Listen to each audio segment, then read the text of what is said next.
Movimiento del 68, por Ana Paula Íñiguez, Grisela Bundes, Juan Ricardo y Sebastián Alcázar. Una nueva generación en la cual se enfrentaba a una realidad terrible. Por la falta de democracia, no se podían manifestar y la represión era cotidiana. El movimiento del 68 fue una rebelión en contra de ese estado de opresión. Fueron varios los factores que provocaron este movimiento. Uno de estos fueron los enfrentamientos estudiantiles del IPN y de la preparatoria Isaac Ocho Terena, cuando se enfrentaron contra los Ciudadelos y los Arañas, dos grupos porriles que los provocaban. Los granaderos tuvieron que intervenir, hiriendo a varios estudiantes arrojándoles piedras, lo que ocasionó un gran descontento. Otro de los factores fue la desigualdad y la falta de represión. Además, desde la Segunda Guerra Mundial, las clases bajas eran víctimas de las fuerzas de seguridad de aquel país. Los jóvenes estudiantes de clase media no encontraban un representante entre las figuras y espacios políticos de esa época. Estudiantes de todo el mundo comenzaron movilizaciones con diversos objetivos, como el fin de la guerra de Vietnam en Estados Unidos o un socialismo con rostro humano en Checoslovaquia. Lo ocurrido en México fue un ejemplo más de jóvenes que quisieron participar en una serie de transformaciones, cambios o revoluciones que ellos creían eran necesarios para la sociedad en ese momento.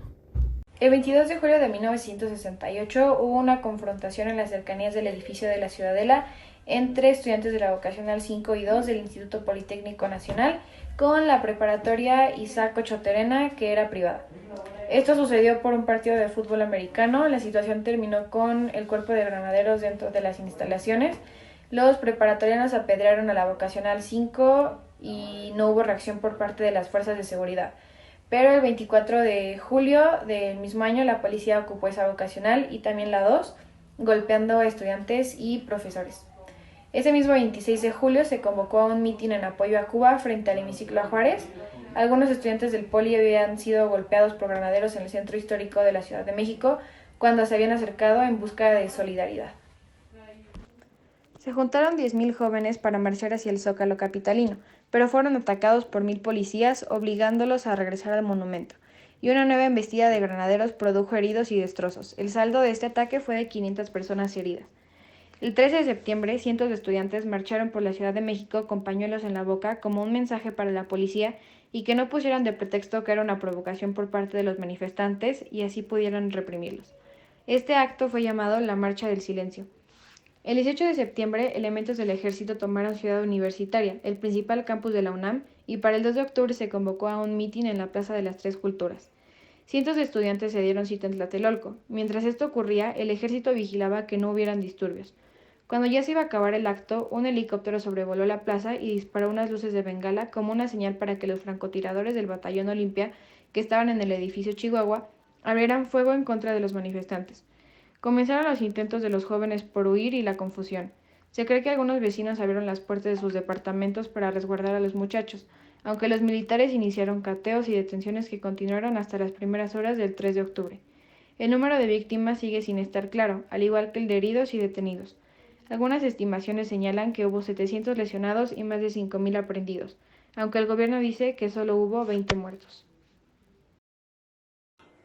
Una de las consecuencias fue el trauma de la masacre de Tlatelolco, y fue procesada la experiencia por los estudiantes de aquella época. Destruyeron ideas, actitudes y expectativas de toda una generación de estudiantes. En lugar de esos valores y creencias, se creó en ellos primero un vacío, después un rencor desesperado, un sentimiento denso de odio y coraje que solo podía conducir al delirio y a la locura. Las consecuencias ético-políticas que trajo este movimiento fue que luego del rechazo social que recibió el gobierno mexicano después de lo acontecido, la llegada de un nuevo presidente, que fue Luis Echeverría, en reemplazo de Gustavo Díaz Ordaz, trajo al mismo tiempo una serie de cambios internos. El presidente en aquellos años decidió dejar fuera del poder a todos los funcionarios que la sociedad señalaba como responsables de la masacre estudiantil. Los estudiantes fueron los que inauguraron algo que nunca se había visto en aquel país, un duro cuestionamiento sobre quién era el presidente en aquel entonces. A pesar del descontento social, fue el movimiento estudiantil quien llevó la voz en contra de las autoridades, la violencia y la represión por el Estado, solo logrando convencer y movilizar a otros sectores de la sociedad para formar parte del reclamo de una serie de transformaciones. Algunas organizaciones que se crearon después de este movimiento fueron la CNH, que es la Comisión Nacional de Huelgas, el PSM, que es más que una organización, fue un partido comunista mexicano a la que varios estudiantes se unieron para establecer una comunicación de forma pacífica con el gobierno. Se dice que fueron más de 200, pero la cifra real se desconoce. Este movimiento se llevó a cabo en un contexto en el que el PRI se encontraba en sus mejores momentos. Contaban con una gran estabilidad política, controlaban corporativamente el movimiento obrero y manipulaban a los campesinos por medio de una reforma agraria. Desde el punto de vista económico, el capitalismo mexicano presidía un gran apogeo que nunca se pudo repetir. Es gracias a esto que en nuestra siguiente gráfica podemos ver que el salario mínimo en 1962 era de 202 pesos.